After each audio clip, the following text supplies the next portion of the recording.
Hi, I'm Deborah Ann Woll from Daredevil, True Blood, and Relics and Rarities. You are watching Supanova TV.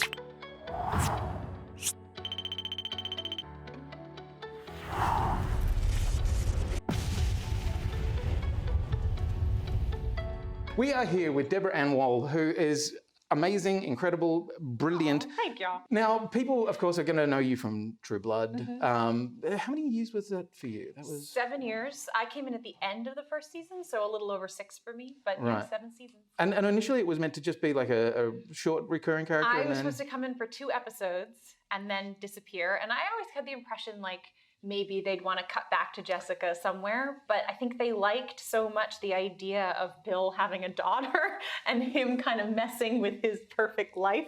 It's such an interesting idea to sort of go, here is this cool, super sexy vampire, and now he's got a problem. He's got a teenager. Yeah, and that's difficult. Yes, Yeah. very hard. But she was a wonderful character. But then, there's been a lot of other work, but a lot of our fans are going to know and love your work from the Netflix Marvel universe. Which, yes, a couple of shows. Yeah, well, Daredevil 3 seasons, Punisher 1 season. 2 seasons. Oh, I know. I'm only in the 1 episode in season 2, so right. you've been forgiven. So that, when you signed up for Daredevil, and there was the announcement that they were going to do this sort of Defenders thing. Did you know you were signing up for so much work? So not in the way that I think the other shows knew, as they were, because we were the first one on Daredevil. Yeah. So Jeff Loeb is a mastermind, and he had this plan, this goal of doing the 4 shows and then the Defenders coming together. So we knew that was in the cards. Yeah. But what we didn't know is we had to first be successful in order for the other shows to happen, in order for the Defenders to happen. So we didn't really know necessarily if the world wanted to see like a PG-16 version of Daredevil or any of those things. Well, I think you proved fairly conclusively, yes, we do. We did at that Absolutely. And well, I think we still do. I mean, you've only got to look at the fan reaction to when, the announcement came, that there is still a lot of love for that entire kind of, marked out corner of the Marvel universe. Yeah. But you, since then, have been getting your nerd on. I have. And I'm excited about this. Me too. You're a massive, massive nerd, aren't you? You're a D&D nerd. Huge nerd. Dungeons and Dragons is about as nerdy as one can get. Pretty much. Like, growing up, I was, I'd keep that secret, that I was, into D&D. You don't have to anymore. No! So tell us a little bit about Twiggy.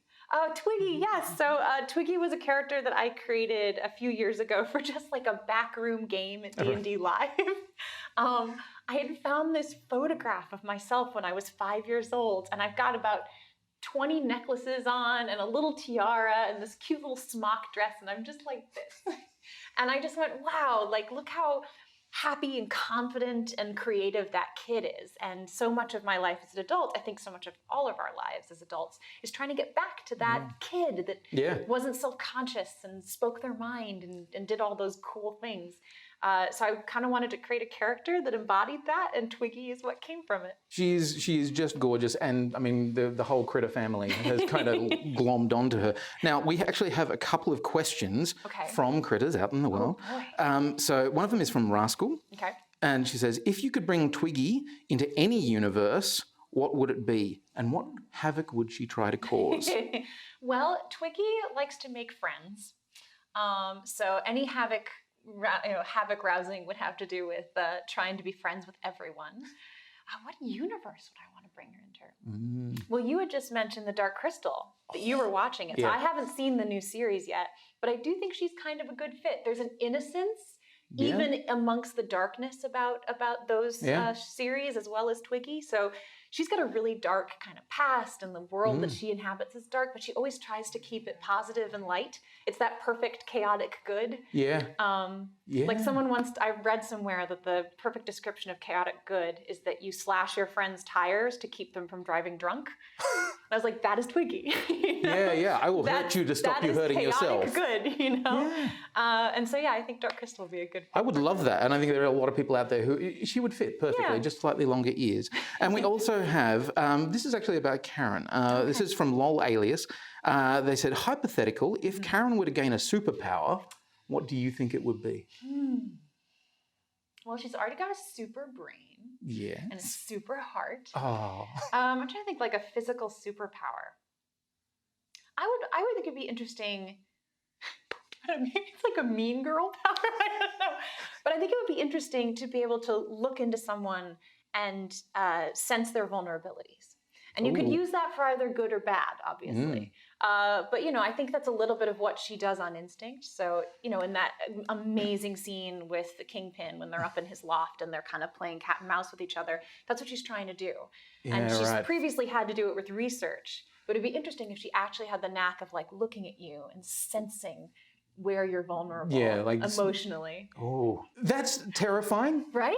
You seem so nice. Karen is terrifying. She kind of is. In such a great way. I think she's so scary. Like she's scary because she looks so lovely and sweet, but at the same time, she is rock hard. She could get the piece of information that would change your life. Yeah. And that's terrifying. It is. Deborah, thank you so much for joining us.